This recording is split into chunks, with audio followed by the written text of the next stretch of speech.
Bisa bilang salah tata kelola.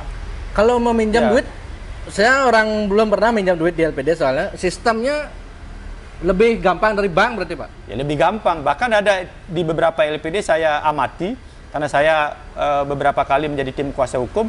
Sekarang nelpon sore bisa keluar uang itu. Pagi nelpon sore bisa keluar. Proses penandatanganan apapun itu dikesampingkan. Syaratnya cuma kenal baik. Oh bisa gitu? Loh, banyak terjadi sekarang saya telepon saja kenal dengan Pak, saya mau pinjam uang 1 miliar. Oh iya, nanti sore ambil. Ada di LPD tertentu itu ada satu orang krame itu dia pinjam uang banyak pinjaman. Oh, atas nama? Atas nama dia sendiri. Bukan satu rekening pinjaman saja. Jadi 1, 2, 3, 4, 5 bahkan sampai 7 rekening pinjaman. Tapi di aturan memang boleh. Lu nggak boleh. Oh, nggak boleh. Apa kabar Pak Nengah Yasel? Luar biasa. Adi Susanto. Kabar baik. Pak Jeroong gitu kan. Ya. Dulu kita sering ketemu di Polda Bali kan Pak ya? Iya. Waktu yang masih jadi jurnalis nih kan. Sekarang udah enggak ya? Masih ya? Masih gini maksudnya Pak? Saya masih ada beberapa kasus yang masih ditangani di Polda. Oh Gendan. Ya. Pak lawyer juga Gendan. Ya. Pemerhati LPD. Pemerhati LPD. Banyak pemerhati. LPD ini kasusnya banyak sekali sekarang Pak. Ini ya, tuh lumayan. Tiang heran. Lumayan. Yang tiang heran itu kan kok bisa sporadis gini gitu loh. Kok bisa sporadis gini kasusnya muncul bersamaan gitu. Apakah memang ada grand design menghancurkan LPD atau memang kok nggak dari dulu kok nggak ketahuan gitu loh maksudnya. Nah, menurut Pak gimana nih Kak? Ya, memang saya sepakat dengan apa yang Bro Erwin bilang tadi. Pandemi ini kan baru istilahnya ketahuan kan. Ternyata LPD di Bali itu banyak sekali masalahnya. Karena pandemi. Ada yang besar itu di Anturan lah. Kemudian di tempat-tempat lain juga. Jadi sebenarnya mungkin ini ibaratnya penyakit sudah lama penyakit ini. Akhirnya sekarang baru benar-benar harus dicarikan ibaratnya dokter spesialis dan sudah kemana-mana jadi komplikasi ya, sehingga satu-satunya cara untuk menyelamatkan LPD ke depannya adalah salah satunya adalah ya kita harus merevisi Perda terkait dengan LPD. Perda 3 tahun 2017 karena itu kan payung hukum daripada LPD. Masalahnya Perda itu gimana? Apa isinya?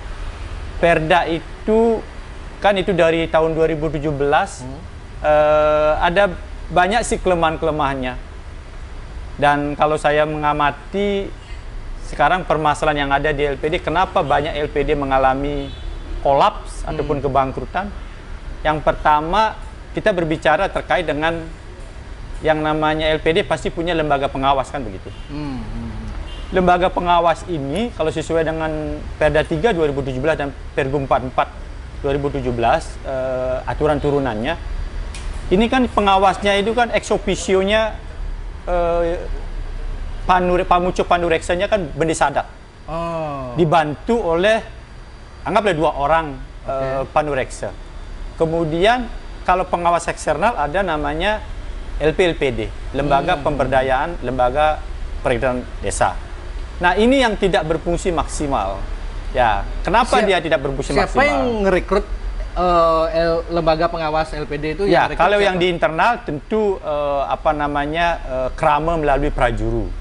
Ya, karena kan otomatis kalau sesuai dengan Pergub 44 Bendesa Adat atau Kliang Desa Adat atau sebutan lainnya adalah langsung ex officio-nya menjadi Pandureksa, yaitu Pamucuk atau kepalanya, dan dibantu oleh 2 orang. Dan ini yang merekrut ini adalah Paruman Prajuru. Ya, ini. Nah, permasalahannya ini yang fungsi pengawas ini. Kenapa saya bilang fungsi pengawasnya lemah? Ibaratnya kalau saya kan bidang saya anggaplah bidang hukum. Kalau saya disuruh mengaudit LPD pasti saya tidak paham. Karena itu bukan kompetensi saya, dan ini banyak terjadi. Jadi LPD itu punya pengawas, tetapi pengawasnya tidak paham terkait apa yang akan diawasi. Makanya disebut LPLPD itu mandul kan gitu ya? Ya, kalau LPLPD ini bentukannya gubernur. Oh, LPLPD ini beda sama pengawas? Beda. LPLPD pengawas eksternal. Karena dia punya kewajiban juga melakukan audit minimal setahun sekali. Ya. Nah, kok bisa disebut mandul gitu? Gimana itu, Pak? Ya, artinya mereka tidak melakukan fungsi sebagaimana diamanatkan oleh Perda 3 2017, aturan turunnya Pergub 44 2017. Salah satu fungsinya adalah kan melakukan pengawasan, kemudian melakukan audit setiap tahun sekali.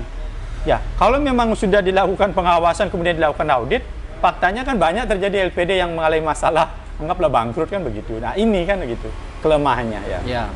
Nah, yang Tiang juga pikirkan Pak dalam kasus LPD ini, korbannya niki kan warga yang menaruh duit atau deposito gitu ya. Ya, betul. Menaruh duit.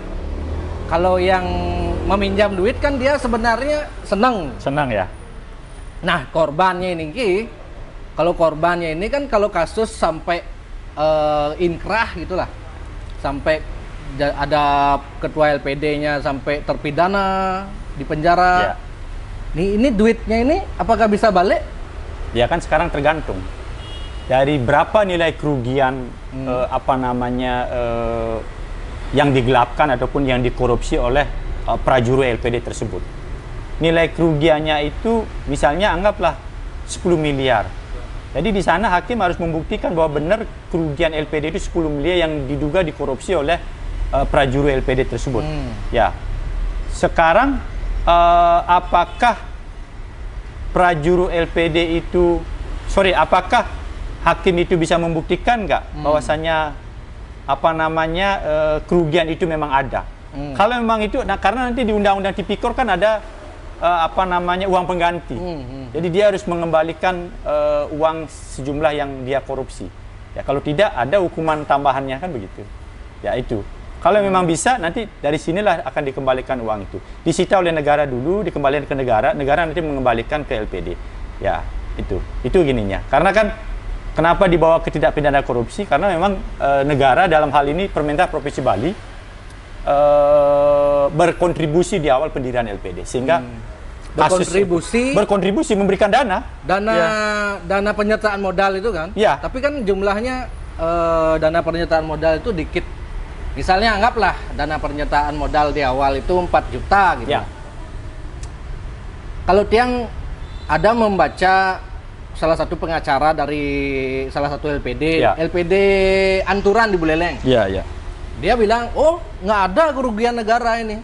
Kalau memang penyertaan modal di awal itu disebut kerugian negara, ya saya kasih aja 4 juta itu. Lo kan nggak boleh seperti itu. Nggak bisa seperti itu, Pak. Gampang sekali dong. Oh, dari uang 4 juta di awal pendirian, sekarang kan sudah berkali-kali lipat itu.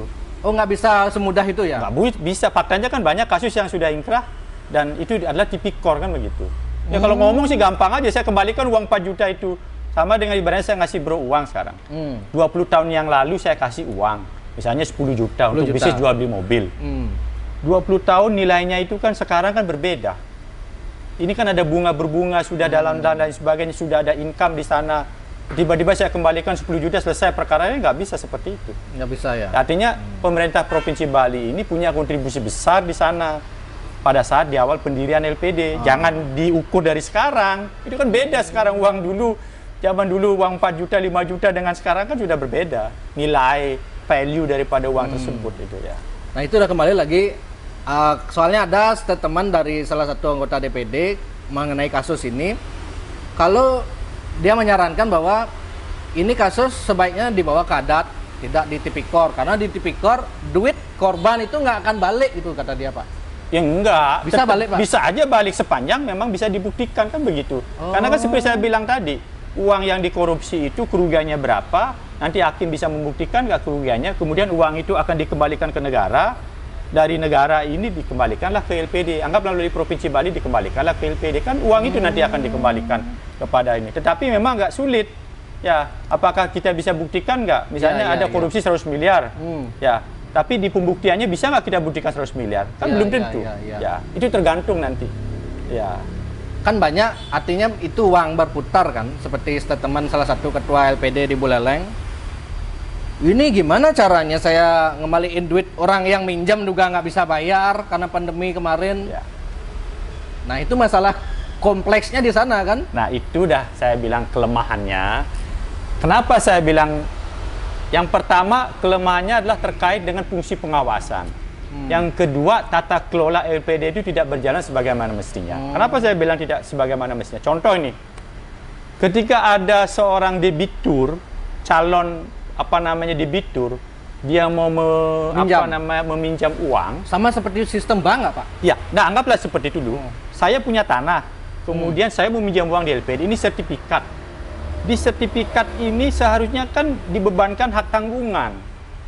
Misalnya dia pinjam uang di atas 50 juta misalnya, itu bisa diatur di pararem. Faktanya kan banyak LPD tidak punya pararem. Faktanya banyak LPD tidak memakai tidak membebankan hak tanggungan. Kalau hak tanggungan itu, mohon maaf, mungkin banyak yang nggak paham, maksudnya gimana? Hak tanggungan itu nanti ketika seseorang punya benda tidak bergerak alias tanah atau properti, dia mau meminjam uang, di sertifikatnya inilah dibebankan hak tanggungan. Artinya nanti ketika si debitur ini tidak bisa membayar, dipakailah hak tanggungan ini, karena kita nanti bisa melakukan eksekusi terhadap tanah tersebut. Kalau dia belum dibebankan hak tanggungan, ya nggak bisa.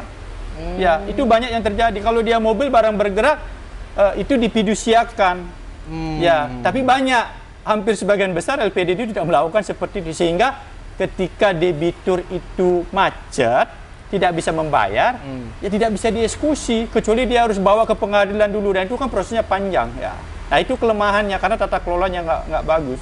Kemudian berikutnya, fungsi ataupun kehati-hatian mereka itu tidak dijalankan dengan baik. Contoh ini, ada seorang debitur, dia mau pinjam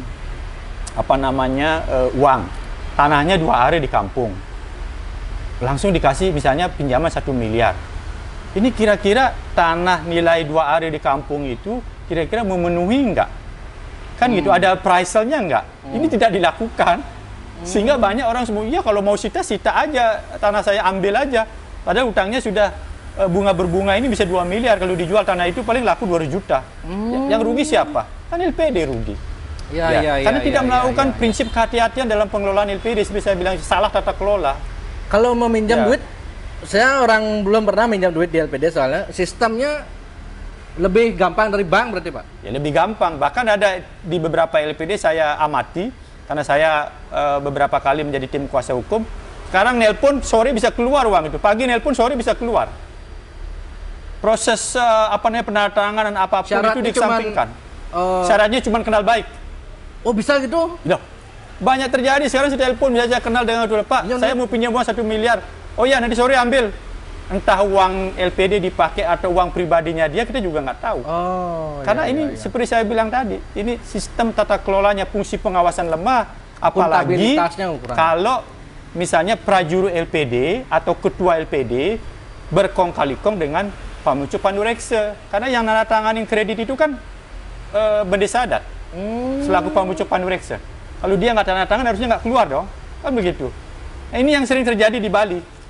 Ya. Kalau yang simak itu dari kasus-kasus LPD, banyak kredit fiktif juga yang dilakukan oleh ketua LPD, kan? Kenapa terjadi kredit fiktif? Ya kembali fungsi pengawasan lemah. Fungsi pengawasan. Kan begitu. Harusnya apakah kan LPD ini tidak ada sistem evaluasi pengawasan 6 bulan atau sebulan, 3 bulan gitu? Pelaporannya itu kan 1 bulan ada, 3 bulan, 6 bulan, dan setahun. Tapi nggak diperiksa berarti ya? Ya, pertanyaan saya sekarang, LPD kemana saja? Pamucuk Pandureksa kemana, dan Pandureksa yang lainnya, kan begitu. Kalau mereka melakukan pengawasan maksimal, tidak ada kok LPD yang bangkrut. Karena apa? Contoh misalnya kalau orang pinjam uang, saya selaku Bendesa nih, saya akan cek dulu, oh benar nggak, sertifikatnya ada nggak? Nanti saya akan terjunkan tim appraisal saya. Kira-kira tanah di sana, dia mengajukan kredit 1 miliar, sementara tanahnya cuma 2 are, kira-kira masuk nggak? Itu kan begitu. Kalau nggak masuk ya jangan, kan begitu. Kan kita punya appraisal, tim appraisal yang kira-kira memenuhi nggak itu. Nah, ini yang tidak dilaksanakan oleh mereka itu. Ya. Nah, pertanyaannya sekarang kan, apakah pemerintah ingin LPD ini tetap eksis di Bali? Kan ini sebenarnya sebuah simalakama. Kalau emang terus diusut semua, masyarakat tentu takut minjam atau naruh uang di LPD, kan? Lebih baik di bank aja, lebih aman lah gitu. Saya sebagai orang Bali, kita wajib mempertahankan LPD ini karena sebenarnya LPD ini marwahnya sangat bagus sekali. Kan ini digagas zamannya Prof. Mantre. Oh ya. Sangat bagus ini. Kalau LPD kita bisa kelola dengan baik, jadi perputaran uang itu sangat sangat masif dan multiplier effect-nya juga sangat bagus. Banyak. Cuman seperti saya bilang tadi, ini kan sudah melenceng. Contoh ini, harusnya kan uang LPD itu didari oleh dan untuk krame. Saya pinjam uang misalnya, mau pinjam uang 100 juta, saya pakai bangun misalnya buat usaha untuk sembako. Perputaran uangnya di sana. Ya, tetapi kan apa yang terjadi, ada orang pinjam uang, anggaplah 1 miliar, dibelikan tanah misalnya di Denpasar, perputaran uangnya nggak di sana lagi. Nah, ini yang terjadi banyak. Padahal tujuan utama itu adalah dari, oleh dan untuk krame. Perputaran uangnya di sana. Iya. Gitu ya? Misalnya yang lebih gampang itu adalah contoh ini pekerja migran Indonesia. Kenapa LPD tidak mensupport misalnya dengan memberikan kredit tanpa agunan? Misalnya ada orang yang mau berangkat ke kapal pesiar, dia pinjam uang 30 juta, kasih aja tinggal buatin pararem. Nanti kan sanksinya kan sanksi adat pakai kalau dia nggak mengembalikan. Dan itu lebih menakutkan loh, sanksi adat itu. Ya, itu perputaran uangnya besar karena mereka pulang, kemudian mereka akan membangun rumah, membangun investasi, multiplier effect-nya besar sekali di sana. Ya, nah ini yang terjadi banyak kelolanya salah. Saya mengamati juga ada di LPD tertentu itu ada satu orang krame itu dia pinjam uang banyak pinjaman. Oh, atas nama? Atas nama dia sendiri. Bukan satu rekening pinjaman saja. Jadi 1, 2, 3, 4, 5 bahkan sampai 7 rekening pinjaman. Tapi di aturan memang boleh. Lu nggak boleh. Oh, nggak boleh. Kalau kamu mau pinjam misalnya, ya kamu harus lunasin dulu itu. Selesaikan dulu itu. Nah, itu kok bisa gitu terjadi? Ya kan kembali saya bilang. Kan ada kong kali kong antara pengawas dengan prajurit LPD. Kalau mereka itu tidak ada kolusi, tidak mungkin terjadi. Karena kan yang menyetujui itu kan bendesa adat. Ya, sebagai pamucuk pandu. Yang memilih jadi seorang ketua LPD itu siapa? Krame kah? Krame, melalui prajuru. Ya, syaratnya itu berumur 60 tahun ke bawah. Nggak ada batasan jabatan gitu ya? Tidak ada sih. Yang diaturan kok sampai dari 20 tahun. Ya karena maksimal itu 60 tahun.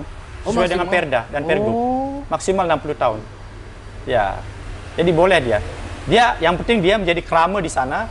Ya, kalau sesuai dengan Pergub telah menjadi krame desa adat minimal 5 tahun. Ya. Gitu, Bro. Kalau yang gaji seorang ketua LPD itu, dia digaji nggak? Ya, kan kalau di LPD itu ada prajuru LPD. Prajuru itu ketua, sekretaris, bendahara. Kemudian ada karyawan. Mereka digaji, di samping mereka digaji itu juga mereka dapat namanya JASPRO, jasa produksi. Jadi keuntungan LPD ini kalau kita ini 100% lah.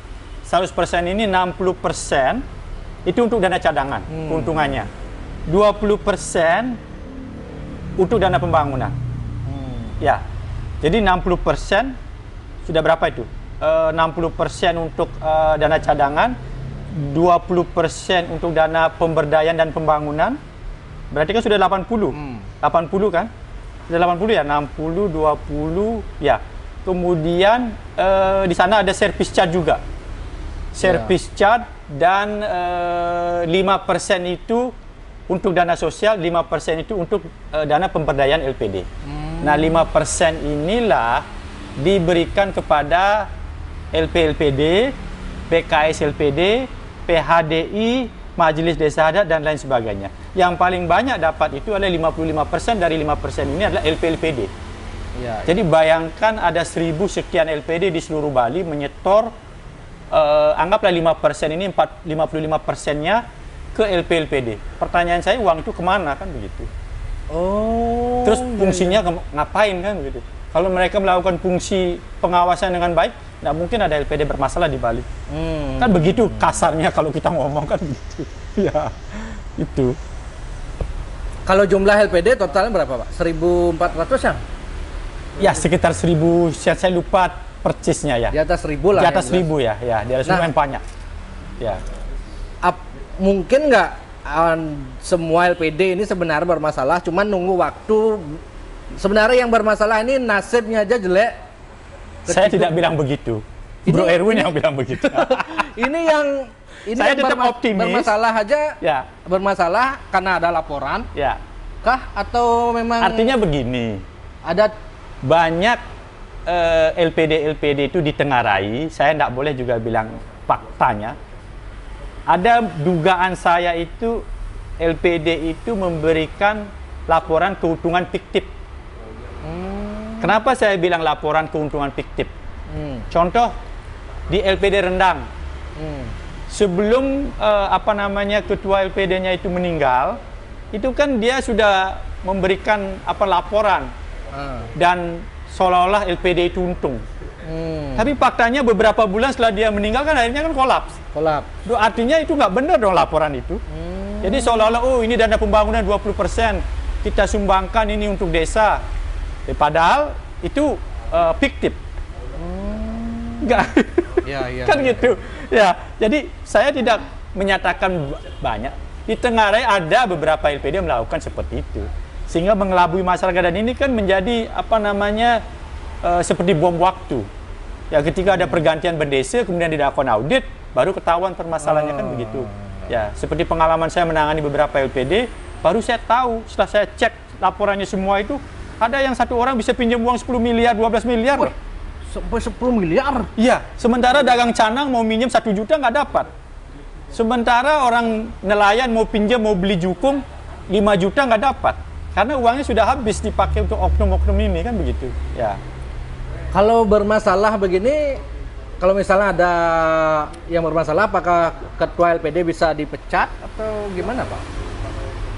Ya kan sepanjang kita bisa membuktikan mereka bersalah, nanti kan Paruman Prajuri yang menentukan. Apakah mereka akan diganti, dinonaktifkan atau apa, kan begitu. Ya. Proses hukumnya apakah dilaporkan atau apa. Dan tadi kan Bro Erwin sempat menyinggung, kenapa tidak diselesaikan cara adat saja? Nah, ini yang saya dorong nanti. Ketika saya berbicara dengan Pak Gubernur, kita kan sempat audiensi, saya bilang terkait dengan masalah IPD. Masukan kami itu revisi Perda 3 2017 ini. Ya, nanti di sana masukin. Termasuk juga saya suruh dirombak itu LPD. Karena mungkin seperti yang saya bilang tadi, ada orang yang tidak punya kompetensi di sana, kemudian disuruh mengaudit. Bagaimana mengaudit kalau dia sendiri tidak tahu apa itu audit, kan begitu. Ya. Oke. Karena kita tahu kan, kalau berbicara soal adat, itu, mohon maaf, orangnya sepuh-sepuh gitu. Jadi disuruh belajar digital, belajar ilmu transparansi, gitu kan, belum nyampe, artinya gitu loh modelnya. Betul. Nah, sistemnya lebih banyak sistem manual lah, gitu. Yang itu, saya tahu LPD bagus di Teleput, di Tegalalang, itu sampai punya digital itu, Pak, kayak digitalisasi. Sudah digitalisasi itu. Bisa ada ATM. Kalau LPD umumnya, LPD udah ada ATM nggak? Belum ya? Nah, ya tergantung sekarang. Ada yang kalau sudah dia kerjasama kan bisa aja. Nah, sekarang kan begini, seperti saya bilang, digitalisasi itu sangat penting. Sekarang ada orang masih manual, buku tabungan ditulis begini, itu kan gampang sekali tuh. Orang misalnya punya tabungan misalnya 100 juta, itu bisa dihilangkan nolnya kan jadi 10 juta. Di zaman digital sampai saat seperti ini 5.0 itu masih tulis tangan loh. Apakah mereka memang tidak mau digitalisasi ataukah memang sengaja dibiarkan biar lebih gampang nanti istilahnya kong kali kong atau memanipulasi data ini, kan itu. Faktanya kan banyak yang terjadi seperti itu. Itu. Oke, kita jeda dulu Pak Jero sambil makan sate Pan Bingin. Wah, luar biasa ini. Ini sate yang lagi viral banget, Pak, sekarang di Bali. Oh, ini ya? Oh, ini dah. Wah, Pan Bingin. Saya sudah sering nyoba ini. Pan Bingin, ini kenapa namanya Pan Bingin apa? Luar biasa sate ini, ya. Pak pernah nyoba nggak? Bukan pernah lagi, hampir pokoknya seminggu itu bisa 2 sampai 3 kali. Wih. Yang punya ini itu kebetulan sahabat saya, namanya Bro Pasek. Yo, saya kebetulan kenal juga. Oh, ini orangnya memang suka berbagi orangnya. Enggak, prinsipnya itu adalah Oh, gitu. orangnya kan sosial. Ah. Jadi dia mau Kan Pak menampung. Putu punya saham di situ. Belum Pak sih. Putu, Pak Jero. Belum sih, Oh, belum saya mau ya? invest nggak dikasih. Oh gitu. Karena dia bilang enggak, ini konsepnya ngayah gitu dia. Oh gitu. Jadi konsep yang dia lakukan itu adalah menampung tenaga kerja yang lumayan banyak. Ya, Ini ya, outletnya kan udah hampir 50-an ini. Ini kan dibentuk sejak pandemi waktu kemarin tuh. Ya, Banyak orang PHK kayak gitu kan. ya. Jadi sistemnya orang yang butuh pekerjaan darurat, oh mau dagang sate, oh ya mau. Disuruh Benar, dagang benar, sate itu. Ini luar biasa nih satenya nih. Saya sering mengkonsumsi ini, ya. Dan dia ada di banyak tempat. Hampir udah 50 sekarang di Denpasar kan? Enggak, Di Bali 50. ya? Targetnya 100 outlet. Bayangkan kalau 100, dia bisa nampung 200 orang karyawan. Artinya ada 200 orang pengangguran yang bisa ditampung dan bekerja menghidupi keluarga. Jadi kan bisnis ini adalah sebenarnya bisnis karma sebenarnya. Ya, kebanyakan bisnis karma. Ya, luar biasa nih. Itu sebenarnya yang bagus. Artinya orang bisnis kebanyakan nyari mindsetnya, tujuan utama nyari duit kan. Mungkin cara apa liuman pes. Ini kan gimana cara biar bisa Menampung tenaga membantu, kerja. biar ngasih makan orang, ngasih makanan yang enak. Ya, luar biasa. Esensinya dapat gitu. Semua dapat ini. Jadi konsepnya juga bagus. Karena kan ini tidak mengambil di tempat-tempat yang luxury gitu loh. Di pinggir jalan sepanjang dia hygiene. Ini kan hygiene karena yang punya ini ownernya bekas kerja di kapal. Jadi bekas kerja di kapal, dia tahu kalau kita di kapal itu kan tahulah sistem sanitasi itu. Dari proses pembuatan dan lain sebagainya selalu itu dikedepankan. Ya, teknik hygiene ini luar biasa nih. Jadi pemirsa Jak Bali ini harus mencoba ini. Kalau sudah ada logonya kuning, ada sate babi Pandingin, coba itu luar biasa. Tapi Bayangkan hati-hati. Ya, kenapa hati-hati? Kalau mau coba harus siap-siap ketagihan gitu aja. Saya soalnya dulu belum pernah disuruh terus coba sate babi Pandingin. Kebetulan lakpa di jalan coba, enak aja terus jadinya. Terus jadi ketagihan. Ya, tapi kan ini murah meriah. Murah. Bayangkan 20.000 dapat sate, dapat pipat. 15.000 bisa katanya. Iya. Sekarang kita ngajak pasangan kita malam minggu, kosnya cuma 50.000 kok. Berdua kan begitu. Dengan minum sudah. Ya. Murah meriah kan begitu ya. Luar biasa nih.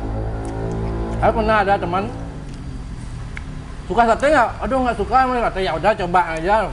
Besoknya ngechat lagi beli di mana di sate yang kemarin tuh. Kenal pernah pelet. Pas memang nih. Rasanya memang pas. Ya, kebetulan saya penikmat daging babi.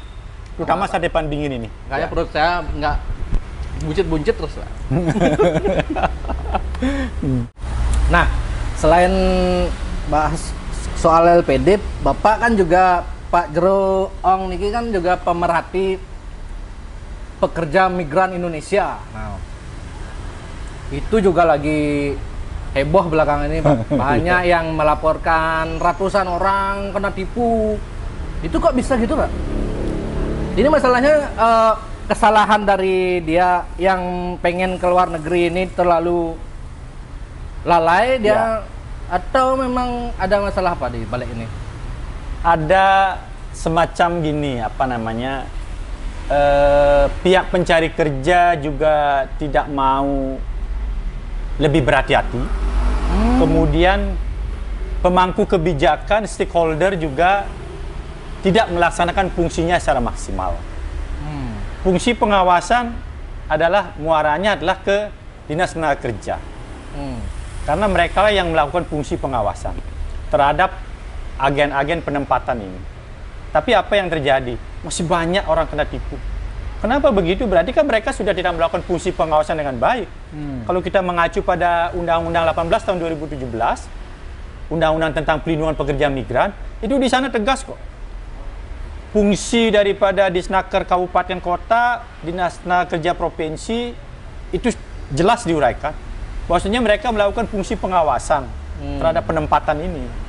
Tetapi kenapa banyak orang kena tipu masih? Ya, saya sering diskusi dengan mereka kok. Setiap ada kesempatan rapat, saya sampaikan. Tetapi jawabannya selalu, oh kita memang kekurangan personil. Loh, bukan itu jawabannya. Kalau kekurangan personil untuk melakukan fungsi pengawasan, tambah dong. Iya, iya, iya. Maksimalkan kekuatan cyber. Karena sekarang kan setiap lowongan itu kan pasti akan diposting melalui media sosial, Instagram.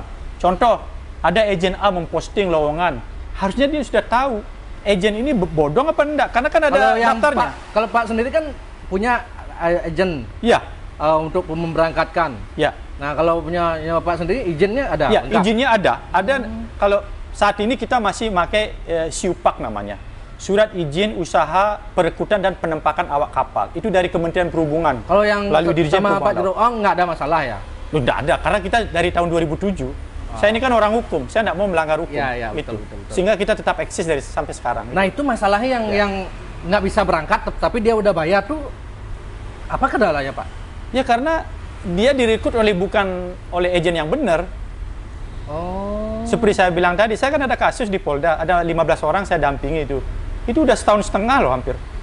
Belum selesai juga. Oh. Ya, mandek di sana.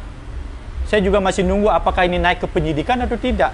Kita sudah buat LP di beberapa bulan lalu, kita sudah buat LP. Ya, dari Dumas naik ke LP. Tapi sampai sekarang juga belum ada progresnya. Ya, yang ini kalau misalnya pihak penegak hukum tegas, langsung bereaksi cepat, saya yakin ini bisa diberantas gitu. Itu kan kena pasal penipuan sebenarnya kan? Bisa penipuan di KUHP, bisa juga tindak pidana perdagangan orang. Perdagangan orang. Iya, TPPU. Ya, tergantung. Kalau misalnya dia sudah diberangkatkan, kemudian di sana terlantar, itu bisa dipakai TPPU. Ya, itu tergantung sekarang. Kalau memang kasusnya simpel, pidana perdagangan orang atau penipuan, kenapa polisi atau penegak hukum begitu sulitnya mengatasi ini? Apakah memang ada aturan di pihak agennya itu? Saya rasa atau gimana itu ya? Sekarang kan tergantung political will daripada penegak hukum kita. Apakah mereka mau benar-benar menegakkan hukum sebagaimana apa yang diatur dalam undang-undang, ataukah memang mereka tidak mau menegakkan hukum kan gitu. Jadi pengalaman saya menangani beberapa perkara di sana juga agak lamban. Ya, sehingga kita harus datang lagi sampai sekarang juga belum.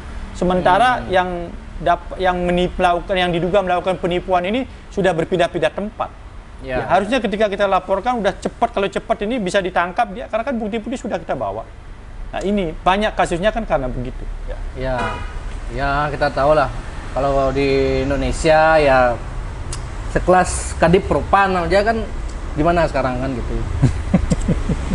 Geleng-geleng kepala dah. Ya semoga tidak semua seperti itu kan. Astungkara, bro. Tapi pentolan gitu di bawah kayak gitu. Ya, kita masih berharap, kita masih positif kok. Artinya ada oknum-oknum tertentu ya memang. Tapi kita yakin kok masih banyak penegak-penegak hukum yang punya hati nurani. Punya konsepnya. Jangan kita samaratakan mereka. Betul. Kalau solusinya gimana, Pak Jero? Kalau masalah PMI ini apakah bisa duit, kan yang korban ini kan berharap kalau emang nggak bisa berangkat duitnya balik, bisa nggak kira-kira balik? Ya, ini yang pengalaman kita. Saya menangani beberapa kasus dugaan penipuan. Itu sulit ya? Sulit, karena uang itu sudah habis. Oh, uangnya udah habis? Ya, sudah dihabiskan untuk berpoya-poya, dia menginap di hotel mewah dan lain sebagainya. Jadi ketika ada pelaporan itu uangnya sudah habis. Karena pengalaman kita menangani beberapa kasus itu adalah kita berupaya untuk mediasi. Kita ketemu dengan lawyernya, bahkan kita mau mediasi, silahkan dikembalikan uangnya dengan cara mungkin mencicil beberapa kali mungkin. Dia hanya iya saja. Tetapi ketika waktunya sudah tiba, oknum ini tidak mau membayar, bahkan spesies pun tidak mau. Dan yang rugi sekarang siapa? Ya yang kandidatnya ini. Makanya sekarang mestinya lebih berhati-hati. Jangan tergiur dengan postingan-postingan di media sosial. Lebih berhati-hati. Gimana cara, kan banyak nih orang Bali yang bercita-cita kerja di luar negeri, terutama yang dari teman-teman dari Bali Utara itu setahu yang paling banyak Bali Utara, Pak ya? Yang pengen ke luar negeri ya. Gimana sih cara biar ini agent legal gitu, ini ilegal gitu? Apa yang harus dicek pertama gitu? Sebagai calon kandidat, yang pertama dicek itu adalah legalitasnya. Melalui gimana? Itu gampang bisa di-search di Google. Misalnya PTA, cek aja di Google, pasti kelihatan itu PTA itu izinnya dan lain sebagainya. Atau kalau kita mau manual, cek aja di Dinas Tenaga Kerja. Misalnya agen itu ada di Buleleng, cek telepon Dinas Tenaga Kerja, Buleleng. Pak, agen ini ada nggak terdaftar nggak di sana? Kalau dia tidak terdaftar berarti dia ilegal alias broker. Kalau dia terdaftar pasti dia legal, karena yang punya kontrak itu kan agent. Kalau dia tidak punya kontrak, dia nge-sub modelnya, dia dibawa kemana-mana ke agent A, B, C dan lain sebagainya. Ya kayak calo lah. Ya, kemudian dia mengut uang. Setelah itu dia, kalau misalnya dia disibukkan ke agent A, B, dia sudah dapat komisi di sana. Ya ini nggak boleh. Kalau kami tegas, kami tolak itu. Kami tidak kerjasama dengan calo. Ya itu. Kalau masalah yang terlantar itu penyebabnya apa, Pak? Kan udah berangkat tapi terlantar gitu. Ya karena pisah. Kan sekarang banyak kejadian kerja di darat. Mereka itu harusnya kerja di sana adalah pakai visa kerja. Visa kerja tapi bukan visa holiday. Inilah bentuk-bentuk penipuan yang dilakukan. Mungkin iming-imingnya, saya bantu, nggak apa-apa pakai visa holiday, saya bantu ini, saya jamin gitu. Karena kalau dia kerja di darat, dia harus tunduk kepada Undang-Undang 18 tahun 2017. Di sana aturannya sudah jelas. Dia harus punya P3MI namanya, Perusahaan Penempatan Pekerja Migran Indonesia. Kemudian dia harus punya SIP, Surat Izin Pengerahan. Ya, di sana juga ada JO-nya, ada job order. Mereka nggak punya JO job order ini harus di-endorse di kedutaan. Misalnya kalau dia berangkat ke Malaysia, harus di-endorse di kedutaan Indonesia di Malaysia. Itu baru resmi. Dia punya JO tetapi nggak di-endorse, itu bodong. Dan mereka mau, mereka bayar dan lain sebagainya, tiba-tiba anggaplah ketika diberangkatkan di Inggris, ternyata dia visanya pakai visa holiday. Ya jelas nggak bisa, visa holiday itu kan ada limitasinya. Ya. Nah ini yang lebih harus berhati-hati. Dan fungsi pengawasan pemerintah juga harus jelas, Dinas Tenaga Kerja ini. Ya. Iya. Itu udah kan kasihan juga kan, orang udah duitnya tiang dengar kebanyakan minjem untuk bayar agennya, udah yang balik nggak bisa kerja gitu kan. Saya kadang sedih banyak kasus-kasus gitu, dan mohon maaf pemerintah sepertinya berdiam diri. Ya. Selalu alasannya klise, kita memang kekurangan orang untuk mengawasi. Padahal Bali ini kan kecil sekali Bali. Ketika ada agen memposting lowongan, sudah tinggal dicek aja benar nggak dia punya izin ini, benar nggak dia punya izin, kan begitu. Tapi itu tidak dilakukan. Yang heran, kenapa orang Bali mindsetnya begitu kerja luar negeri pulang bawa pes akampel gitu. Benar nggak Pak? Kalau orang kerja luar negeri pulang itu dapat bawa duit satu karung gitu. Bisa benar bisa tidak. Bisa benar bisa enggak ya? Kan tergantung orangnya. Kalau rata-rata mereka kerja kan 8 bulan. Nah, rata-rata duit yang bisa dibawa itu harusnya berapa, Pak? Kalau dia jadi awak kapal di kapal pesiar, tergantung posisi. Contoh, saya punya sahabat, namanya Putu Pasek Wijana. Oke. Yang punya ini juga. Yang punya pendingin ini. Dia dulu kerja di kapal, dia jadi bar waiter. Itu 1 bulan dia bisa dapat uang 5.000 loh. $5.000. $5.000 karena dia bekerja atas gratuity. Kan kali kan sekarang 14.000 lah. Ya. Berapa? 70 juta ya? 70 juta anggap. 70 juta sebulan ya. Setiap pulang dia anggaplah bawa uang 700 juta. 700 juta dia bisa beli rumah, dia bisa beli tanah. Makanya di desanya dia nggak boleh beli tanah lagi. Karena ada larangan di sana, ada aturan nggak boleh lebih dari sekian hektar gitu. Gitu. Nah itu. Tapi kalau dia posisinya lebih rendah, itu gajinya juga lumayan, minimal $700. Jadi cleaner utility dapat gaji $700, kurang lebih 9 jutaan. Di Bali per bulan? Iya, di Bali sekarang di mana dapat duit segitu? Kan begitu. Berangkat biaya murah juga. Itu kalau dia bekerja melalui agen tempat saya bekerja. Tapi ada yang dengar kerja di kapal, pulang nggak bawa duit. Nah, itu dia seperti bilang tadi, tata kelolanya salah. Gitu. Dia tidak bisa menata kelola dirinya sendiri. Misalnya godaan juga di sana, Pak? Banyak. Gitu. Misalnya kemudian main kasino. Gitu. Ya. Kemudian hari-harinya habis di Seaman Club aja. Ya. Kalau saya dulu pengalaman kerja di kapal, saya saya nggak pernah tahu namanya Simon Club. Oh gitu. Seperti sahabat saya yang saya ini pemilik ini, dia nggak tahu Simon Club. Oh gitu. Makanya dia nyimpen uang, dia pulang kirim jadi showroom uangnya. ya? Pulang sekarang dia punya showroom. Luar Jadi biasa, punya usaha banyak, oke. punya villa, banyak punya properti kan, Ya. luar biasa kan. Gimana kan itu? Ya. Oke, berarti untuk semeton Bali, bagi yang pengen bercita-cita kerja di luar negeri, ingat cek dulu, benar apa enggak? Ya. Gitu. Cek dulu dan bisa cek juga kalau tempat saya bekerja, kebetulan mohon izin saya promosi sedikit di PT Ratu Oceania Area Bali. Ini udah pasti legal Pak? Udah pasti legal. Kita berangkat ya? sejak tahun 2007. Udah pasti berangkat? Googling aja PT Ratu Oceania Area Bali atau googling nama saya pasti kelihatan di sana. Iya, Kan iya, begitu. iya. Ya. Siap. Jadi jangan kemana-mana lah. Kalau Nanti misalnya- kalau saya yang kolab, saya mungkin berangkat Pak. Siap. Sama Pak Ya. Jarwo. mungkin Mau saya pulang saya mau pes. cocok jadi spa terapis dia. Duitnya banyak itu spa terapis. Oke Pak Jarwo, sukses semua nih Pak Jarwo. Makasih, atas Bro. waktunya. Luar biasa ini. Jangan lupa ya sate babi Panbingin. Panbingin. Luar biasa. Ya. Ntar saya mau ngajak teman saya Oke. ke gini. Luar biasa nih Ya, satenya. semoga sukses terus karirnya Pak Jarwo. Makasih. Dan Ya. jadi Bupati Karangasem sama Pak Putu nanti.